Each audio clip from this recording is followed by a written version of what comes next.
Hello there everyone, Ashnflash here, and welcome on into my spoiler review for Captain America Brave New World. If you don't know how these videos works, you can find time codes and chapters down below where we'll talk about non-spoilers, jump into spoilers and different topics, and then Lego Talk, where we talk about how Lego did with the sets they released and maybe some stuff that they could have released for the film as well. But anyways, let's go ahead and let's get started with non-spoilers. Non-spoilers, I had a fun time. I think that obviously it is not without its few little gripes and different things throughout this. It went through a lot of reshoots, and there's one blatantly obvious thing that they changed that I find really frustrating. But also, yeah, CGI, I think that there's some stuff too. Specifically, one scene I know that is going viral, and it is not Red Hulk. I personally think that Red Hulk looked phenomenal all throughout it. The other thing I'll say is this isn't really a spoiler since, again, he's in all the marketing and everything and the toys, obviously. But I wish that we didn't know about Red Hulk. Like, yes, it's great to get him in all the Lego sets and everything, but if we didn't know about that, would have been an amazing surprise for sure. I think even if you go back to, like, Thor Ragnarok, like, I know that obviously putting Hulk in all those trailers helped build up the hype and everything for that. But if you didn't know going into that movie that Hulk showed up, like, that would have blown your mind. And the same thing here. Like, there was such, I think, a really good build-up to the Red Hulk's reveal in the film that if you didn't know, it would have been really cool for the first time. But yeah, what else? I think that all the performances all around, I think, were really great. I think that there was a lot of people getting moments and different things, which I enjoyed, and I really loved Anthony Mackie's Captain America. I really loved Harrison Ford as well. I think that both of them, every scene that they were in, I think was really great. Last thing I'll say here, the fights, I don't think that there was anything really too memorable, at least outside of the Red Hulk fight, which I will go into more depth with. I don't even think there's anything memorable like from the Winter Soldier or Civil War. Even the First Avenger to that extent, or any of the other Avengers films, like just him using the shield, there was nothing that I was like, okay, that's really cool. There was cool Falcon tech, but beyond like him being, Captain America, there was nothing that I was impressed using the shield, again, except for the Red Hulk stuff. But anyways, let's go ahead. Let's jump into spoilers. So we'll start with Captain America since it is his film. I think Sam was really great. I enjoyed the theme of this sort of being this Winter Soldier light story of who's behind the attack, and they've obviously planned this all out. Obviously it's the leader. It's not a surprise. We knew that from way back when, the announcements and then the trailers. But I think that I enjoyed him and Falcon's bond. I thought that was a lot of fun. And I liked that he is still sort of struggling with being Captain America and dealing with the fact that he didn't take the serum in the show.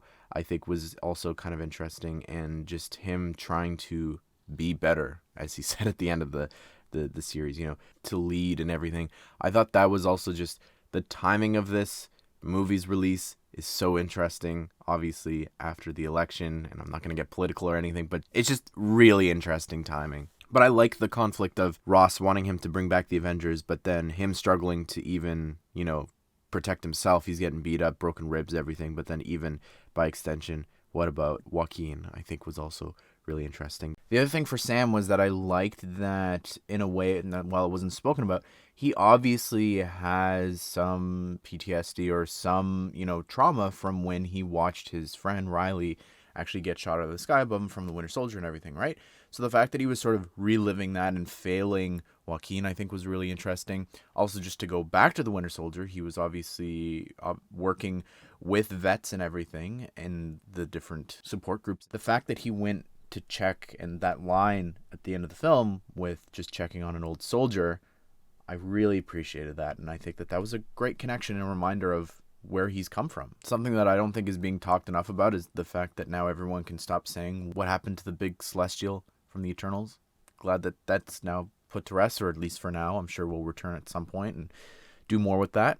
I liked the stuff over the Indian Ocean. I don't know, I didn't mind him throwing his shield at the missiles and everything. It didn't feel as jarring in the film as it did in the trailers. I don't know if maybe he did the same stuff in the trailers or not, but I liked the wings and everything, the vibranium was so cool. Just how he could charge it up and do different things with that, I thought was great.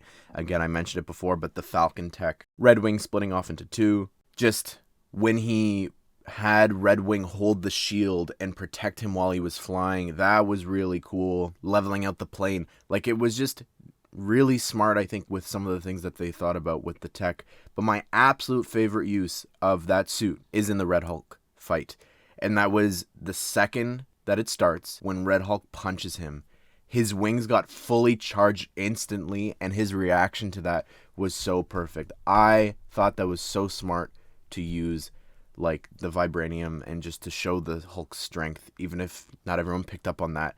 That's really cool. The other thing with the Red Hulk fight that I really liked was there was one shot, I think they were in the forest, and when he blocked it with the shield and he was hiding behind it for a second, and Red Hulk just appeared like a jump scare as he lowered the shield. That was a really cool shot. I think that as well, the cherry blossoms and everything landing on him because he has a fiery skin and everything, and burning up, that was really cool too. I think the CGI on him was really well done. The stupid thing going around on Twitter with this screenshot from a trailer, which is fake, is so annoying to me. Like, the hate for this movie, and this is not helping it, is just so forced, and it's fabricated. Like, that is literally not in the movie at all. And I also, when it came to the fight, I loved the White House, like, grabbing the flag and swinging. That was really cool. How he caught it with the shield and was, like, putting all the thrusters into it to counter that was great. I really was impressed by that fight, and I think the CGI on him looked phenomenal. And I know I've been praising the CGI for Red Hulk, but the worst shot in the film is the green screen where he's standing talking. And I know that the cherry blossoms, I saw people talking about that for the fight and different things. No, there are actual behind the scenes footage of him actually standing in front of cherry blossoms and different things. However, that one shot is undeniably green screen, and I don't get why they did that and how that was acceptable to release, because it looked horrible. I'm just also curious, like, then what actually diffused the situation, what words did or what actions did, because clearly that was a reshoot. So I don't know. I'd love to know what the original plan was for this movie as a whole, but just that specifically. I've seen some people saying it's anticlimactic. I don't mind that he talked him down, and they were in the cherry blossom little section and was reminding him about Betty and everything. They've talked the Hulk down, so why would this be any different, in my opinion? I think the only thing maybe could have been Betty actually showing up, like that they flew her out to that, but timing wise, like that probably isn't enough time to do and everything. The other thing with the fight that would have been really cool to see would have been if they brought the tanks, the sound tanks, back from the first Incredible Hulk movie.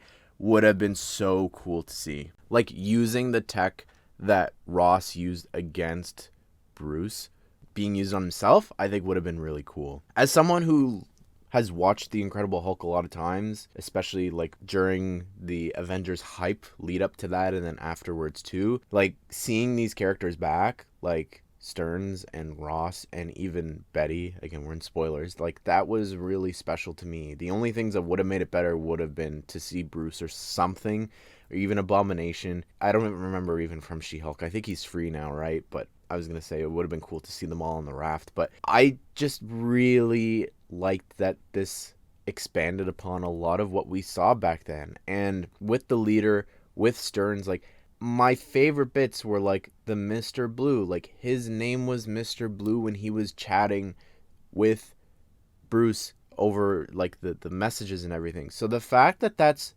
being used as a song here, like, they're being very deliberate with that. And that's the stuff that I feel like was really strong with this movie, was, again, the Incredible Hulk stuff. I even liked how he wore blue when he got arrested there at the end. The only thing with him was the design. Like, what happened here?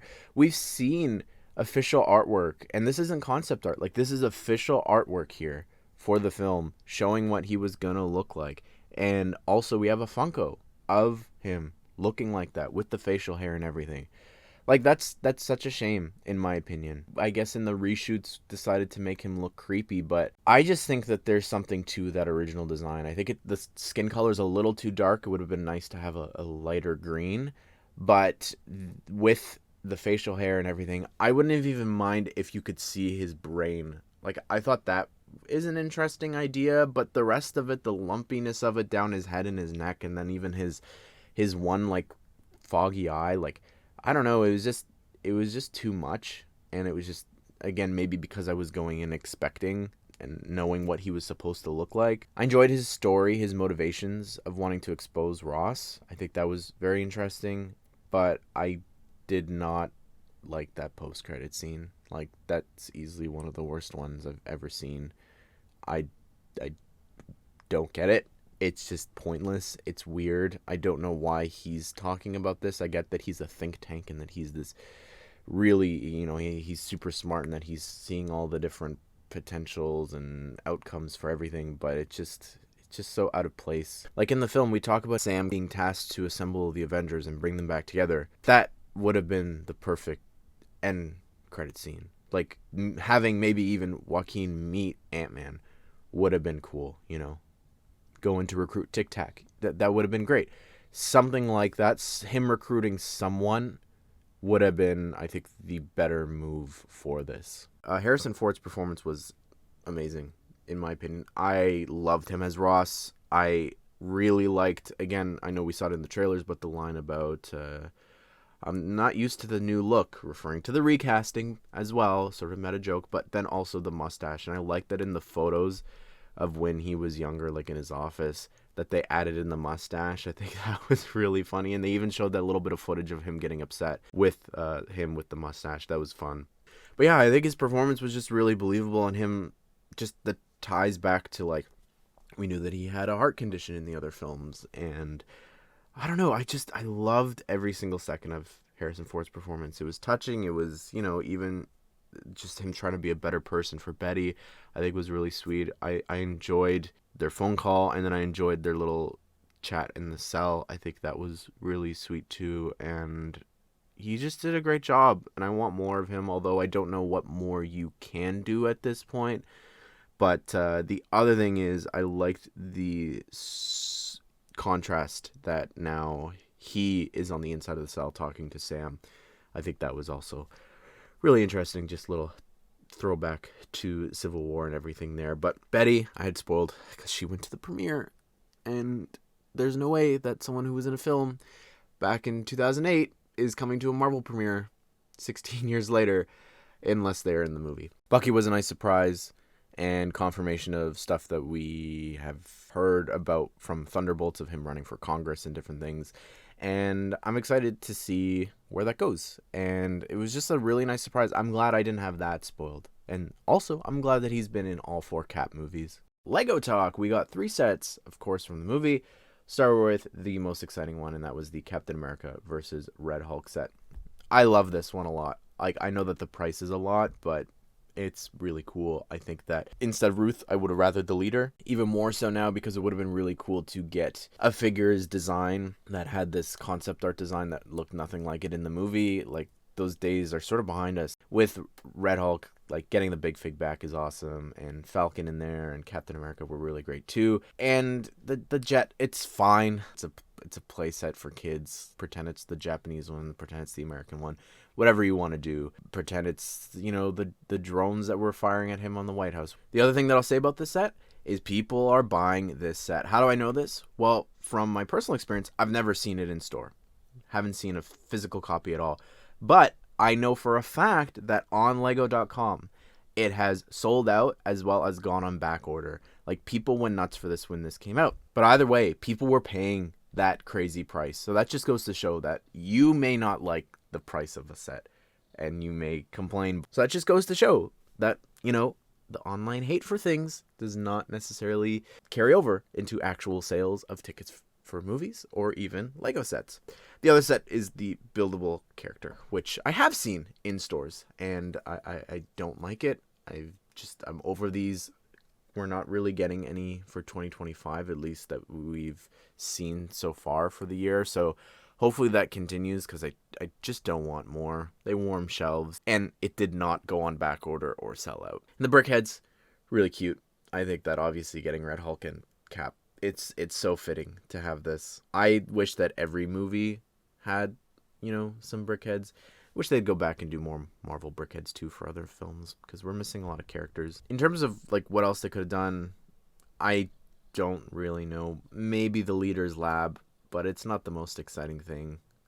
Something with Sidewinder, maybe. I'm not really too sure. I'd much rather, whatever budget, if they were to go back to this, that it would be spent on Thunderbolts, since it looks like we're not getting anything, and there's some really cool outfits, and I'd love that Avengers Tower as a playset or something as well. I think would be really cool. But we'll be talking about that movie next, I guess, in the lineup. But there's some other shows first. But anyways, be sure to subscribe, turn the bell notification so you don't miss out on those videos coming up. As well as linked at the end here, I'll put my reviews for the Captain America sets. But I'd love to hear your thoughts on the movie, on the sets. Do you have any ideas for sets yourself? Comment it all down below. But I hope you guys did enjoy the video. Hope you all have a great day. I will see you all in the next one.